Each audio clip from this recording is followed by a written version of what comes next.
by convincing us that our subjective spiritual experiences are unreal. Actually, consciousness is the only thing that is real. For without consciousness, all other issues are moot. So there are a lot of issues here, but the point that I want to make is that everyone has told us, since we were small, that what goes on inside of our minds is our imagination. It's not real. Remember when you were a child and you had an invisible friend? Come on, every child has an invisible friend. It's called the super soul. God is within our hearts and he goes with us everywhere. And we really do have an invisible friend within our heart. Most children are aware of this. But we are told by adults over and over again, oh, that's just imaginary. That's just a dream. Some young children remember their previous lives. But because they're told over and over again by adults, oh, that's just your imagination. That's not real. They gradually forget. And in adulthood, have no recollection of their previous existence. Well, this is tragic. Oh, but it gets worse than that. Actually, all of us have experiences of God. In dreams, the dream companion, that person who is always there in our dreams, who seems to know us so well, and who's our dearmost friend, companion. That's the dream companion, and that's the super soul within the heart. But do we remember him? Do we even recognize him in our dream experiences? And do we recollect these experiences in our waking state? Most of the time, no. It takes a great deal of work with lucid dreaming to get to this point. And similarly, in meditation. Many times in meditation, advanced yogis will have deep experiences of transcendental consciousness.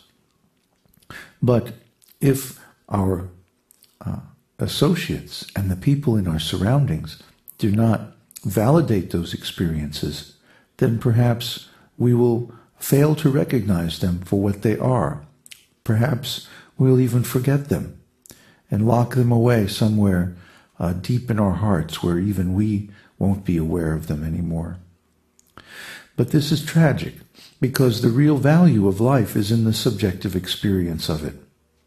After all, it is we who have to live our lives, not the people around us.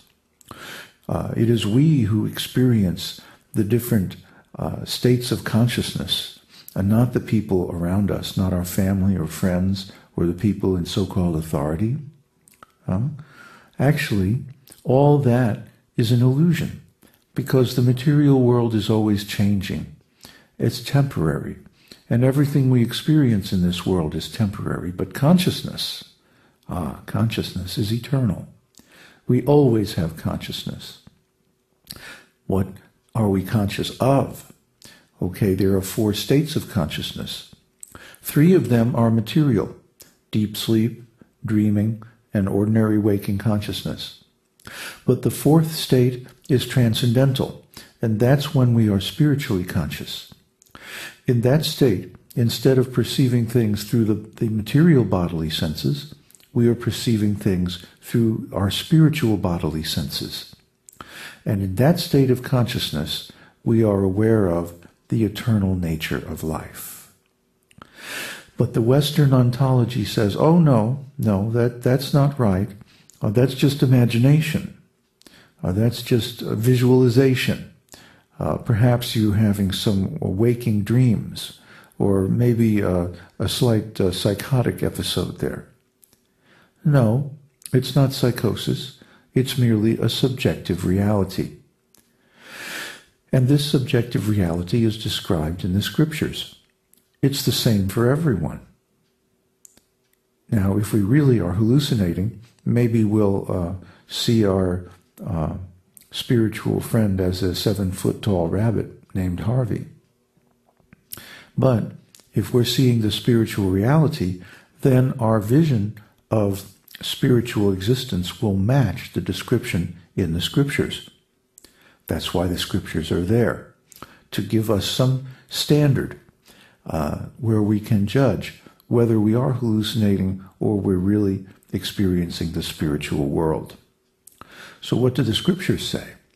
The scriptures say that we go through all these different stages of consciousness, yet we can look back and remember them. Therefore, we are transcendental to them. It's just like we can walk on a road and go past many different types of landscapes. But none of those landscapes are really ourselves. At the end of the road, we come to our home where we live, and that's our real existence. So similarly, in this life, we go through many different stages of consciousness and many different types of experiences.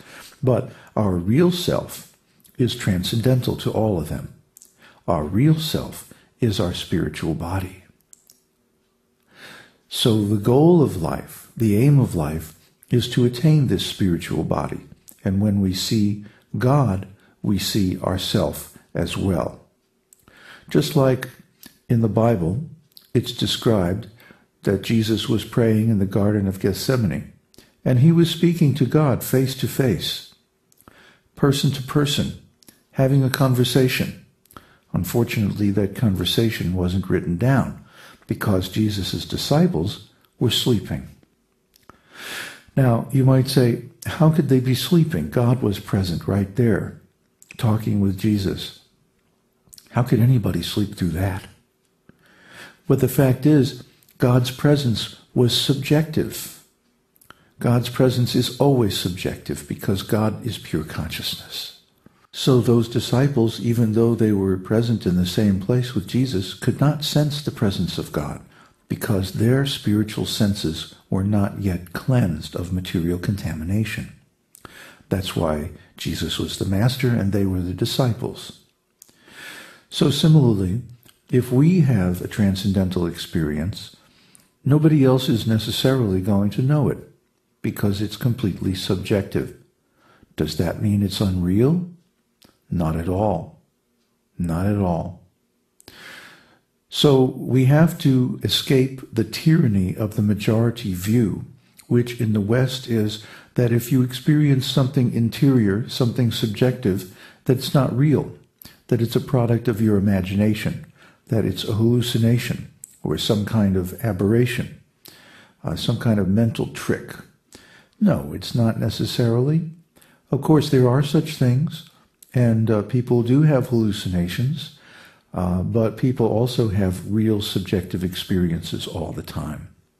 For example, our very experience of being conscious is completely subjective, but yet it's real. I am conscious, and you are conscious, or you wouldn't be listening to this. So you can understand that you are conscious, but you cannot directly observe anyone else's consciousness. That means consciousness is subjective. Well, that's all right. That doesn't mean that consciousness doesn't exist. It just means that it's not part of this material world. Consciousness is transcendental. Therefore, our own consciousness is the proof of the existence of the transcendental world. It's the proof of the existence of God and the spiritual world. And it's the proof of the existence of a process whereby we can transfer our existence from this temporary material world to the spiritual world, where we can live eternally in our perfect body.